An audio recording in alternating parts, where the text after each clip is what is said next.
Hello friends, অন্যান্য দিনের মতো আজকে আমি আবার আপনাদের সামনে একটা বিশেষ টপিক নিয়ে এসেছি, যেটা হচ্ছে এসআইআর বিল। পশ্চিমবঙ্গে, যেটা পশ্চিমবঙ্গ বাদেও কিন্তু 12টা রাজ্যে শুরু হচ্ছে এসআইআর বিল। তো এসআইআর বিল কি এবং উদ্দেশ্য কি এবং তার কার্যকারিতা কি আছে, পুরো ব্যাপারটি কিন্তু এই ডিটেলস এই ভিডিওর মাধ্যমে আপনাদের দেখিয়ে দেবো।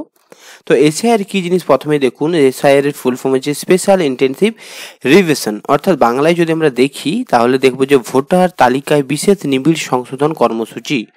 মানে আমাদের যে ভোটার লিস্ট আছে বা তালিকা আছে সেখানে কিন্তু কিছু কারেকশন করা হবে, যাদের ডুপ্লিকেট নাম আছে বা যাদের ডুপ্লিকেট যারা মারা গিয়েছেন তাদেরটা কন্টিনিউ রয়ে গেছে, তো সেগুলোকে কিন্তু বাদ দেওয়া হবে। যারা নতুন তাদেরকে আবার ঘুরে কিন্তু, যারা নতুন 18 বছর হয়েছে তাদের কিন্তু এন্ট্রি করা হবে নতুনভাবে। তো এই হচ্ছে এসআইআর বা স্পেশাল ইন্টেনসিভ রিভিশন। তো এর উদ্দেশ্যগুলো আমরা পরপর দেখে নিচ্ছি। দেখুন, এই যে এসআইআর এর ভোটার তালিকা সংশোধনের কর্মসূচিকে বলা এসআইআর, এবং এর উদ্দেশ্য হচ্ছে সঠিকতা বা অ্যাকুরেসি। না, ভোটার তালিকায় থাকা ভুল নাম, যদি অনেকের ভুল নাম থাকে বা ঠিকানা বা অন্যান্য ত্রুটি সংশোধন করা হবে এই এসআইআর বিলের মাধ্যমে। এবং 2 নম্বর যে পয়েন্ট আছে, অন্তর্ভুক্তি বা ইনক্লুশন। অন্তর্ভুক্তি বা ইনক্লুশনটা কি না, যারা যোগ্য নতুন ভোটার হচ্ছে, মানে 1 জানুয়ারি 2025 যাদের নতুনভাবে 18 বছর হচ্ছে তাদের জন্য কিন্তু নতুন যে তালিকা ভোটারে সেখানে কিন্তু নাম এন্ট্রি হবে। এবং এছাড়াও যারা মৃত বা স্থানান্তরিত বা অযোগ্য বা ডুপ্লিকেট যে ভোটার রয়েছে তাদের কিন্তু তালিকা থেকে বাদ দেওয়া হবে। তাহলে এর হচ্ছে 3টে উদ্দেশ্য। এক হচ্ছে সংশোধন করা হবে, 2 হচ্ছে যারা নতুন 18 বছর হয়েছে তাদেরকে নতুন ভোটার লিস্টে এন্ট্রি করা হবে, এবং যারা মারা গিয়েছেন বা কোনো জায়গায় স্থানান্তরিত হয়েছেন বা ডুপ্লিকেট কোনো কারণবশত বা বাইরের দেশ থেকে কেউ এসে এখানে আছেন, তো তাদের কিন্তু নাম বাদ হবে এই ভোটার লিস্ট থেকে, ওয়েস্ট বেঙ্গলের ভোটার লিস্ট থেকে। তো এটা শুধু আমাদের ওয়েস্ট বেঙ্গলে নয়, ওয়েস্ট বেঙ্গল বাদেও কিন্তু আরও যে 12টা ডিস্ট্রিক্ট আছে সেগুলোতেও কিন্তু লাগু হবে। তো সর্বপ্রথম কিন্তু লাগু হয়েছে বিহারে কিন্তু এরকম কারেকশন করে 65 লক্ষের মতো ভোটার লিস্ট বাদ দেওয়া হয়েছে। এটা কিন্তু কোনো, এই যে ভিডিওটা দেখাচ্ছি এটাতে কিন্তু রাজনৈতিক কোনো দৃষ্টিভঙ্গি থেকে আমি দেখাচ্ছি না, জাস্ট এডুকেশন পারপাসেই দেখাচ্ছি যে এসআইআর বিলটা কি। এবং যেহেতু কিছুদিন পর আমাদের প্রত্যেকের বাড়িতে কিন্তু সার্ভে হবে এবং কিভাবে হবে কি পুরো ডিটেলসে দেখানোর জন্য বা জানানোর জন্য কিন্তু এই ভিডিওটা করা। এরপর দ্বিতীয় যে টপিক সেটা হচ্ছে কর্মসূচির সময়সীমা। তো কোন কোন কর্মসূচি কত তারিখের মধ্যে হবে সেটা এই টপিক আমি আলোচনা করে নিচ্ছি।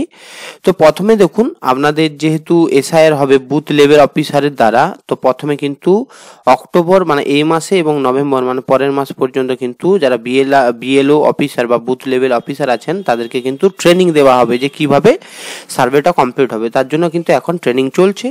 এবং বাড়ি সমীক্ষাটা কবে হবে, তো প্রথমে দেখুন কাজ কি, বাড়ি সমীক্ষাতে বিএলআরও প্রত্যেকটা ভোটারের বাড়িতে গিয়ে যাবেন এবং এনিউমেরেশন ফর্ম দেওয়া হবে এবং দেওয়ার পর ফিল আপ করে সংগ্রহ করা হবে।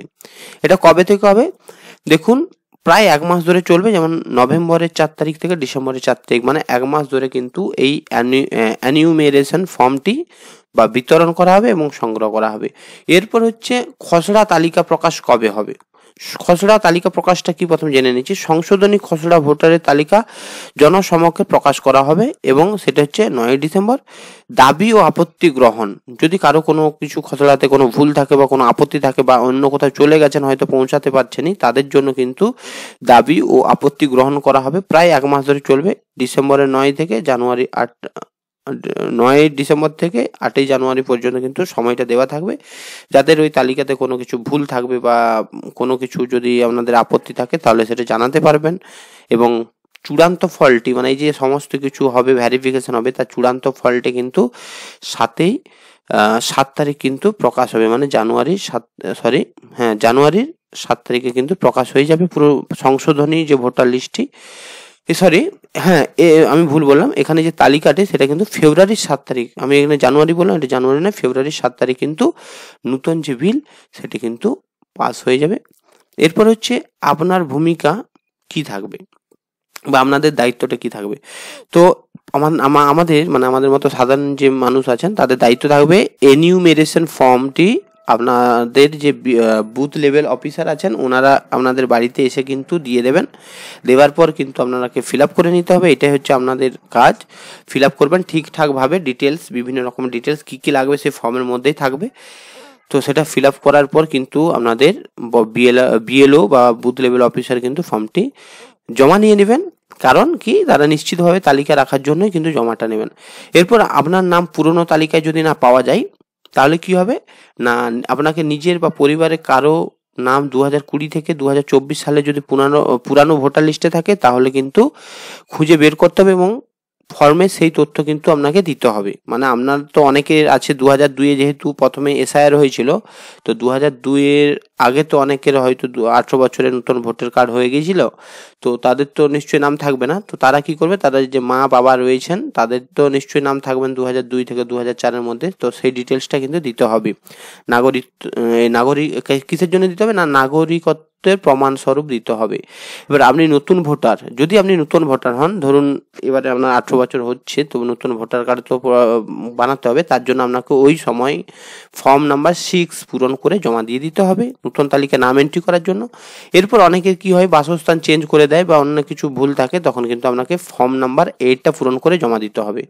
এরপর অনেকের কি হয় যে বাড়িতে অনেকেই মারা যান বা স্থানান্তরিত অন্য কোথাও চলে যান, তো তখন কি করতে হবে, নাম বাদ দিতে হবে অবশ্যই। তার জন্য আপনাকে ফর্ম নাম্বার 7 পূরণ করতে হবে। তাহলে কি বললাম, আপনি যদি নতুন ভোটারের জন্য আবেদন করেন তাহলে কিন্তু ফর্ম নাম্বার 6 জমা দিতে হবে। আর যদি আপনার কোনো বাসস্থান ইনফরমেশন ভুল থাকে তাহলে কিন্তু ফর্ম 8 জমা দিতে হবে। এবং যদি নামটা মানে মারা গিয়েছেন তার নাম বাদ দেবেন বা কোনো কিছু অন্য জায়গায় চলে গেছেন তাদের ভোটার কার্ডটি বাদ দেবেন, তাহলে কিন্তু ফর্ম নাম্বার 7 এইটা কিন্তু ফিল আপ করে ওই এনিমিউরেশন ফর্মের সাথেই কিন্তু আপনাকে ফিল আপ করে দিতে হবে। তাহলে কিন্তু বিএলও বা বুথ লেভেল অফিসাররা ওটা জমা নিয়ে নেবেন। এরপর হচ্ছে ওগুলো মানে এই ফর্মগুলো বাদে আর কি কি ডকুমেন্ট লাগবে সেটা হচ্ছে এখানে দেখুন। যেসব নথি প্রমাণ হিসেবে ব্যবহার করা যেতে পারে সম্পূর্ণ তালিকা হিসেবে, সেগুলো হচ্ছে প্রথমে আপনার যদি বার্থ সার্টিফিকেট থাকে তাহলে দরকার, পাসপোর্ট বা মাধ্যমিক উচ্চতর শিক্ষাগত যোগ্যতা, মানে মাধ্যমিকে যদি গ্র্যাজুয়েশন বা সার্টিফিকেট থাকে, মাধ্যমিকে যদি সার্টিফিকেট থাকে, এছাড়া আধার কার্ড যদি থাকেন এবং স্থায়ী বাসস্থানের শংসাপত্র বা রেসিডেন্সিয়াল সার্টিফিকেট যদি থাকেন, কোনো সরকারি কর্মচারী যদি পেনশনের নথি থাকে এবং ফ্যামিলি রেজিস্টার হিসেবে কোনো স্থানীয় কর্তৃপক্ষ কর্তৃক ডকুমেন্ট থাকেন, এইগুলো থাকলে যে কোনো একটা থাকলে বা একটা থাকলে কিন্তু আপনারা নূতনভাবে কিন্তু এই যে এসআইআরটা এখানে কিন্তু নামটা এন্ট্রি হয়ে থেকে যাবে। কিন্তু যাদের এই ডকুমেন্টসগুলো নেই এবং আপনাদের কোনো কিছু ডিটেলস নেই, 2002-এর যে এসআইআর পাস হয়েছিল সেখানে যদি আপনার বাবা মায়ের নাম না থাকেন তাহলে কিন্তু তাদের জন্য খুবই একটি চিন্তার বিষয় হয়ে দাঁড়াবে। এবং এরপরে যে শেষ টপিক, কেন এই প্রক্রিয়াটি নিয়ে এত আলোচনা, সেটা হচ্ছে দেখুন অনেকে কি হয়েছে, এটা তো বিরোধী পার্টিরা এটা শুরু যেহেতু করা হচ্ছে, তো আমাদের যে বর্তমানে যে সরকার আছেন তিনি কিন্তু এই যে ডিলিটেশন বা নাম বাদ, অনেকে কি হচ্ছে বিহারে যেহেতু প্রথম হয়েছে এসআইআর, তো অনেকজনের নাম বাদ হয়েছে। তো তার জন্য কি হচ্ছে, রাজ্যে এরকম অনেকেই কিন্তু আতঙ্ক সৃষ্টি হয়েছে। এছাড়া অনেকেই মিথ্যাভাবে কিন্তু অনেক রকমের কিছু রটিয়ে দিচ্ছে ভয় দেখানোর জন্য মানুষদেরকে। তো ভয় পাওয়ার কিছু নেই। আপনারা যদি এই পশ্চিমবঙ্গের বাসিন্দা হয়ে থাকেন এবং মানে জন্মসূত্রে হয়ে থাকেন বা 2002-এর পরে আপনার বাবা মায়ের নাম ভোটার লিস্টে থাকে তাহলে কিন্তু আপনাদের ভয় পাওয়ার কোনো দরকার নেই। এবং ইসিআই এর অবস্থান এগুলো জানা দরকার নেই। মেন ব্যাপার হচ্ছে এই টপিক এসআইআর কিন্তু আপনাদের 4ই নভেম্বর থেকে শুরু হচ্ছে এবং ভয় পাওয়ার কিছু নেই। যদি আপনাদের ডকুমেন্টস ঠিকঠাক থাকে তাহলে ডকুমেন্টসগুলো অবশ্যই দেখে নেবেন। এবং যদি আপনারা ভাবেন যে আপনাদের 2002 সালের বাবা মা বা অন্য কারো ইনফরমেশন আছে নাকি, সেটাও কিন্তু চেক করা যায়। সেটা যদি আপনারা চেক করে দেখতে চান তাহলে আমি সেটা পরের ভিডিওতে দেখিয়ে দেবো যদি আপনারা কমেন্ট করেন। তো এই হচ্ছে পুরো ডিটেলসটা, একটু ভালো করে ভিডিওটা দেখে নেবেন, বোঝার চেষ্টা করবেন। যদি না কিছু বুঝতে পারেন তাহলে কিন্তু আমাকে কমেন্ট করে জানাবেন, আমি কিন্তু পরের ভিডিওতে জানিয়ে দেবো। তো এই হচ্ছে পশ্চিমবঙ্গ ছাড়াও যে 12টি রাজ্য আছে এসআইআর কি, সেটা কিন্তু তার ডিটেলসে বললাম। ভিডিওটি ভালো লাগলে ভিডিওটি লাইক করবেন, কমেন্ট করবেন এবং আমার কেরিয়ার পয়েন্ট চ্যানেলটি সাবস্ক্রাইব করবেন। ধন্যবাদ, ভালো থাকুন, সুস্থ থাকুন।